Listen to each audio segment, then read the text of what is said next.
Eu sou a Carol Triguis. Eu sou a Pri Carvalho. E esse é o Tal do Ator.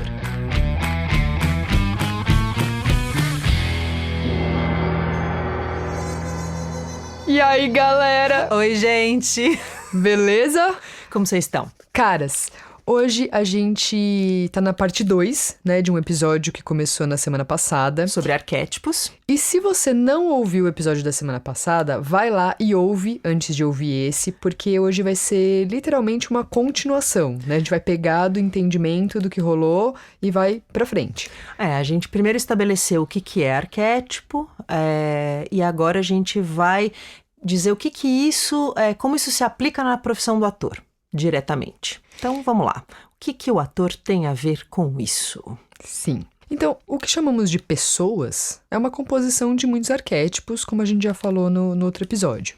Mulher, jovem, filha, médica, brasileira, carioca, solteira. Percebe que enquanto a gente vai falando cada um desses aspectos que compõem essa pessoa, você vai fazendo uma imagem na sua mente? É imediato. Aqui foram 7 arquétipos combinados, mas a gente costuma rodar em nós muitos mais. A gente entra e sai de arquétipos durante a nossa vida. Por exemplo, autoexecutiva, depois aposentada, né? A gente muda de arquétipo. Bom, então pra gente entender melhor como é que essa história dos arquétipos ajuda a gente na construção de personagem, na comunicação com a plateia, a gente vai usar a primeira cena da Casa de Bonecas como exemplo, como referência. Então a gente vai fazer uma leitura dessa cena e aí conversa sobre ela.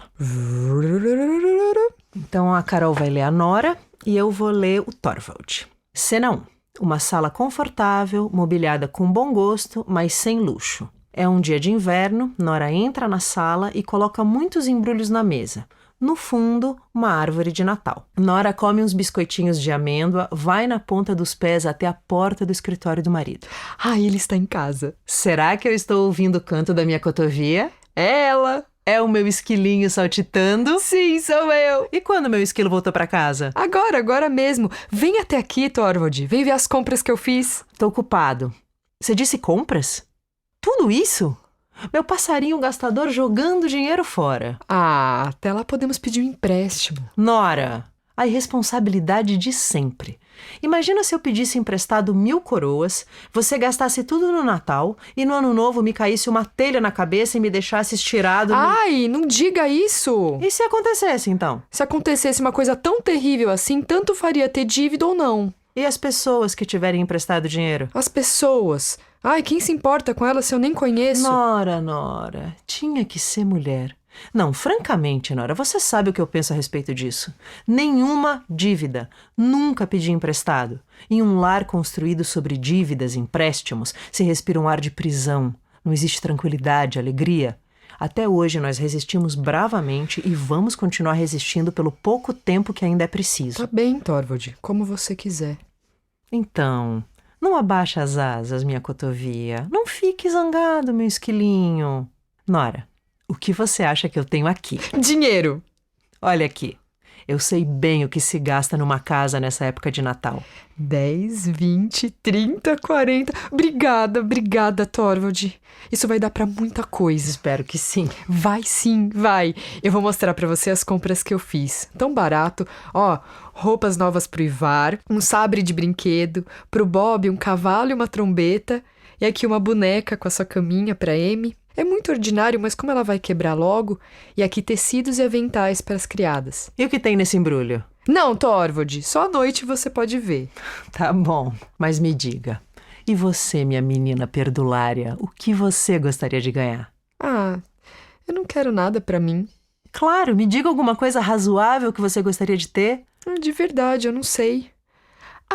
Sim, Thorvald. O quê? Se você quer mesmo me dar alguma coisa, você podia... Então, vai, me diga de uma vez. Podia me dar dinheiro, Thorvald. Só o que você puder. Assim eu compro alguma coisa pra mim qualquer dia desses. Mas, Nora... Sim, faça isso por mim, meu querido Thorvald. Eu peço, suplico. Faça um embrulho com um lindo papel dourado pra pendurar na árvore de Natal. Não vai ser divertido? Nem cotovia, nem esquilo. Qual é o pássaro que mais desperdiça? Thorvald... eu vou ter tempo pra pensar, escolher o que eu mais preciso. Não acha melhor assim? Não acha? Pode ser. Isso é, se você realmente guardar o dinheiro que eu tô dando e realmente comprar alguma coisa pra você. Mas você acaba gastando na casa e em coisas inúteis e depois eu tenho que dar de novo mais dinheiro. Mas, Torvald... Não adianta negar, minha menina que gosta de gastar dinheiro. É impressionante como fica caro para um homem manter um passarinho que gasta tanto. Não diga isso, Torvald. Eu economizo tudo que eu posso. É verdade. Tudo que pode, mas não pode muito. Se você soubesse, Torvald, as despesas que nós, cotovias e esquilinhos, temos... Você é engraçada. Igual seu pai. Faz tudo para arranjar dinheiro, mas assim que consegue, parece que o dinheiro se evapora nas suas mãos. Nunca se sabe o que você fez com ele. Vamos até aqui? Vamos até aqui. Bom, esse é um trecho, é quase toda a primeira cena da Casa de Bonecas, do Ibsen, que é uma peça escrita em 1875, eu não tenho certeza dessa data com precisão, mas é fim do século XIX. Né? E aqui a gente fez essa leitura, né, muito, muito rapidamente, sem entrar em grandes construções, mas uma leitura para dar uma noção desse casal, né, do que eles estão falando aqui. É um casal conversando sobre presentes de Natal. Se ao ouvir essa cena, você sentiu um pouco de constrangimento com ele chamando ela de minha cotovia, meu passarinho gastador, se rolou uma vergonhinha alheia que te fez pensar, meu Deus, como eu vou falar essas falas com cara de coerência em cena? Como é que eu vou virar e falar minha cotovia, meu passarinho gastador? Como que eu vou fazer isso? Parece uma coisa muito distante de você, mas de fato, casal é arquetípico. Casal é relação arquetípica. Tem coisa de relação de casal que todo mundo faz igual e que todo mundo entende até hoje. Ou você nunca chamou seu namorado de mozão? Momô. Docinho. Ursinho. Fofucha. Uai, no século XIX era cotovia. Você percebe que entender um comportamento arquetípico facilita o seu trabalho? Você localiza exatamente o lugar em que você tem que entrar para fazer essa cena? Você sai do julgamento imediatamente e entende do que se trata em você, na nossa cultura e as diferenças disso numa época. Vamos falar então de um jeito bem en passant dos arquétipos básicos que a Nora apresenta nessa cena? Vamos lá. Bom, ela é uma mulher. Ela é uma mulher casada. Ela é mãe de 3 filhos. E a gente sabe disso porque ela cita os 3 filhos quando ela fala dos presentes, né? Isso aqui eu comprei pra esse, pra esse, pra esse. Ela é norueguesa. Sim, ela é uma mãe, mulher norueguesa casada no fim do século XIX. Ela é classe média, com um marido em ascensão. Esse marido em ascensão a gente vai descobrir no texto, numa parte que a gente não leu, né? Que vinha logo em seguida, quando ele fala que ele foi promovido a diretor no Act Banking, né? Então ele era um advogado, trabalha no banco e foi promovido a diretor nesse Natal, né? Eles acabaram de receber essa notícia. Sim, por isso que ele fala pra ela, só mais um pouquinho, você tem que segurar a onda só mais um pouquinho e tudo vai melhorar. Sim. A gente falou aqui de classe média, marido em ascensão, como comportamento arquetípico, porque status social também dita comportamento arquetípico. Sim. Só que não adianta a gente falar disso intelectualmente. Tem que entrar em contato com os aspectos operantes no arquétipo. As linhas de programação. Cada uma dessas, né? Mulher. Mulher vai ter uma linha de programação do que isso significa. Casada. Casada é uma linha de programação. Mãe. Né? Ou seja, ela enfrentou 3 gravidezes. Não sei como se fala plural de gravidez, mas ela enfrentou 3 gravidezes. Norueguês. Acho que é gravidez, né? Acho que é 3 gravidez. Ai. Mas uma gravidez também. É, mas é que nem lápis. Você não fala lápises. Muito bem. Comentem aqui embaixo nesse podcast pra gente... Enfim. Bom, a gente tá... Mulher. Mulher tem características de mulher. Sim. São as linhas de... né? Norueguesa, né? Vai ser diferente de uma mulher brasileira carioca. Sim. Uma norueguesa do fim do século XIX não é igual uma mulher brasileira carioca de 2020. Uma mulher norueguesa do fim do século XIX, casada e mãe. E mãe. Que é diferente do que seria uma mulher brasileira casada e mãe hoje. Sim.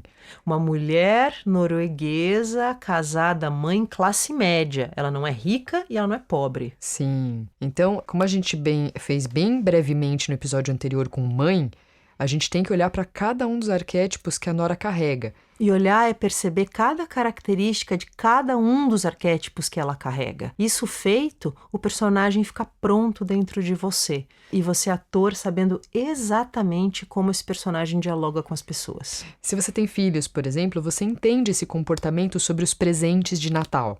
Se você entende que ela é uma mulher casada do século XIX, de classe média, você vai entender que ela não trabalha, que ela não tem o dinheiro dela, que essas falas sobre esses presentes prestam contas para esse marido que é o provedor da casa. Que dentro do arquétipo dele, né, do Thorvald, de bom provedor, marido, pai, vai querer dar o melhor para essa casa, para os filhos e fazer as vontades dessa esposa, mas sempre muito preocupado com as questões financeiras da casa. Se você entende que ela é da classe média, você entende a relação que ela tem com o consumo, o como se dá essa coisa de comprar versus ter que se preocupar com gastos. E para que você, ator, deveria localizar os arquétipos que a Nora carrega?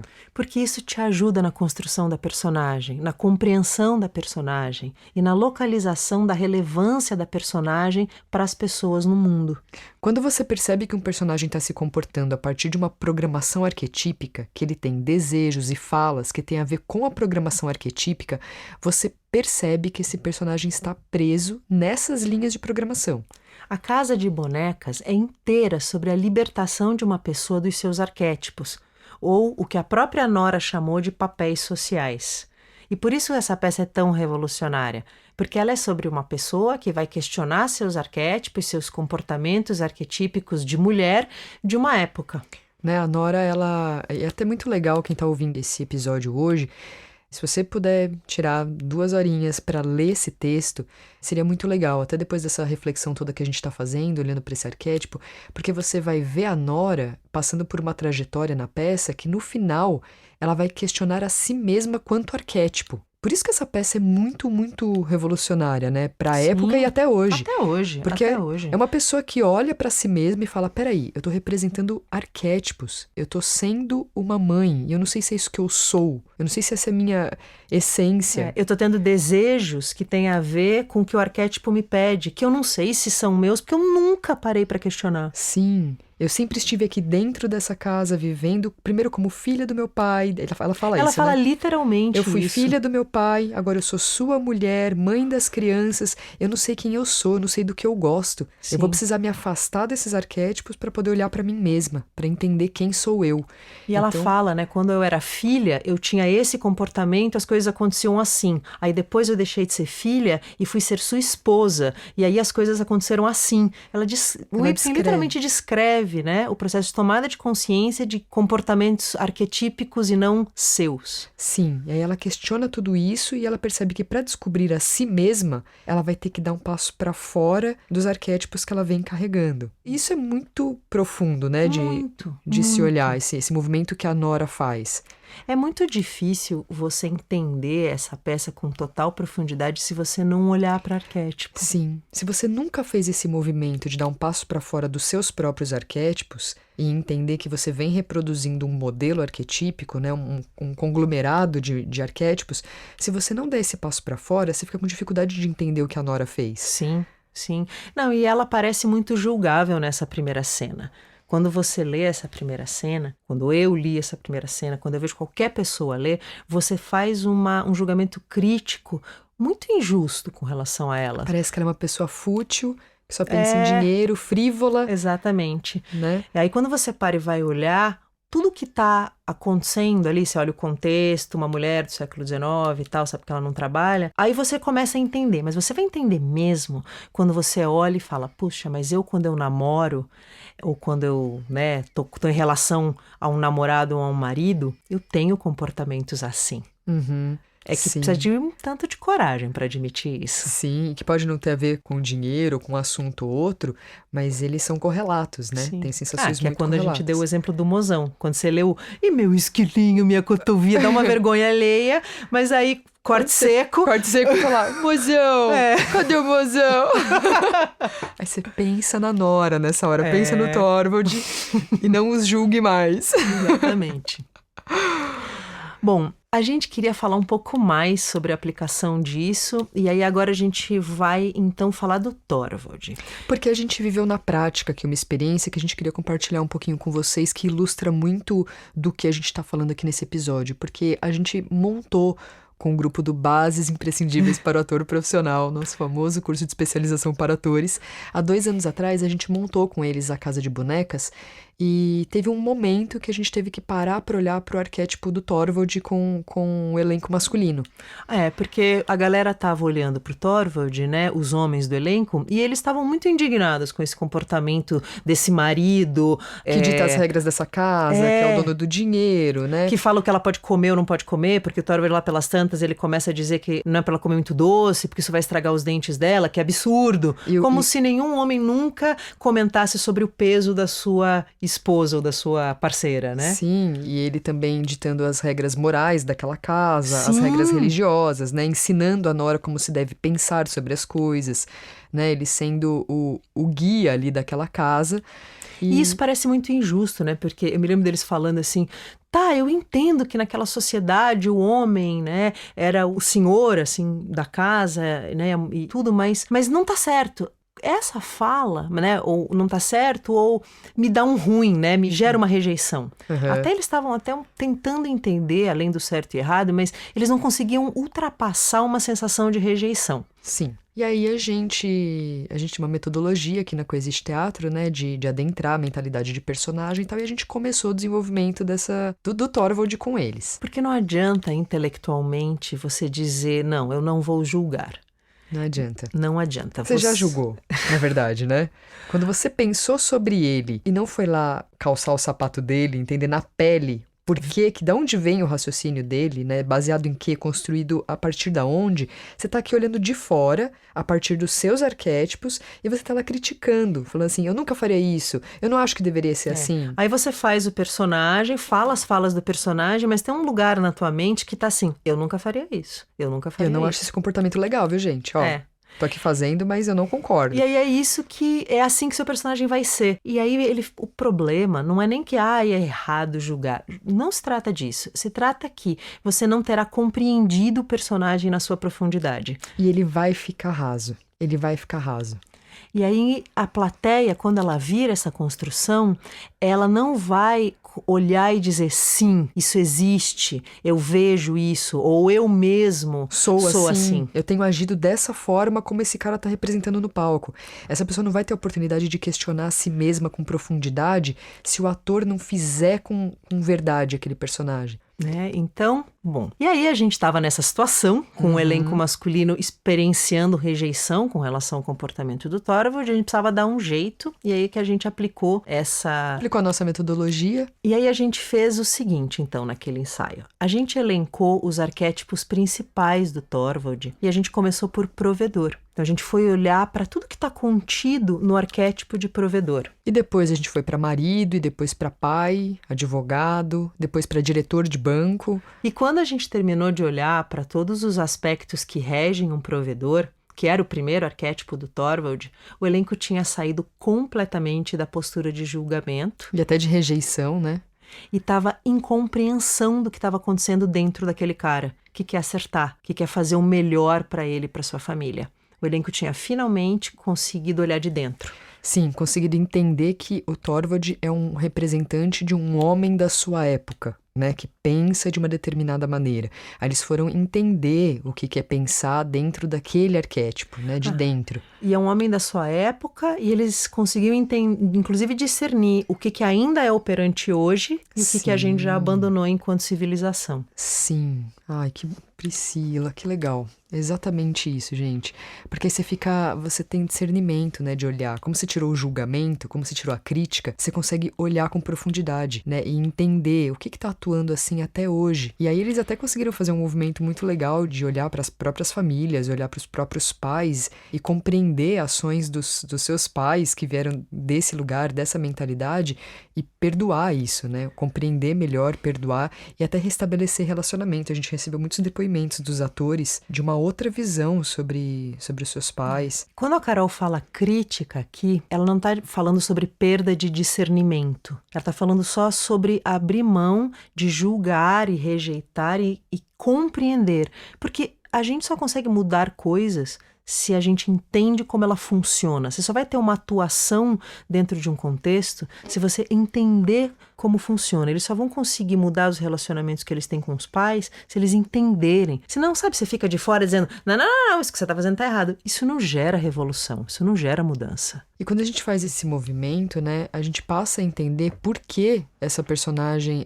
age como ela age, por que ela vem se comportando dessa forma, por que ela sente o que ela sente e por que é importante para as pessoas. A gente compreende por que a gente montaria essa peça hoje. Sim. Onde está a relevância disso hoje? Por que falar desse comportamento do Thorvald, da Nora, desses aspectos de relacionamento e de casamento, tudo isso que eles abordam na peça, por que isso seria importante ser falado hoje? Aonde eu encontro isso hoje na nossa sociedade? Exatamente, onde ela mexe em um aspecto social que ainda hoje precisa ser mexido. E compreendemos isso num nível muito mais profundo do que intelectual, né? De dentro. E você, ator, com esse entendimento, torna claro o que é arquetípico em você. E da mesma forma que a Nora e o Thorvald são personagens que você pode pegar, assumir momentaneamente e soltar, todo arquétipo pode ser pego e solto, assim como os que você tem carregado. Toda essa consciência é importante para você, ator, ter autonomia e consciência sobre esse processo, para conseguir descolar, sair dos seus próprios arquétipos,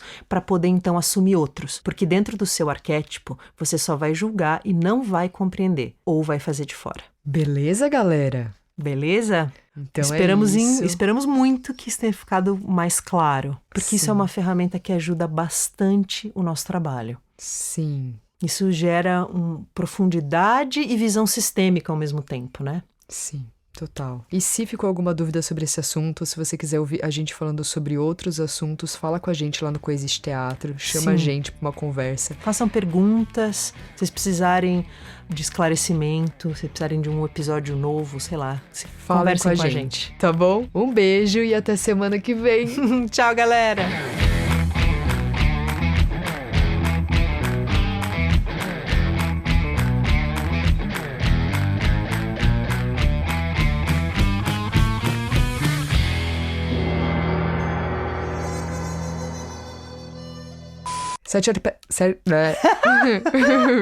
Casal já é arquetípico.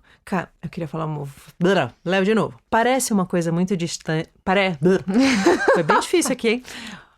1, 2, 3 e já!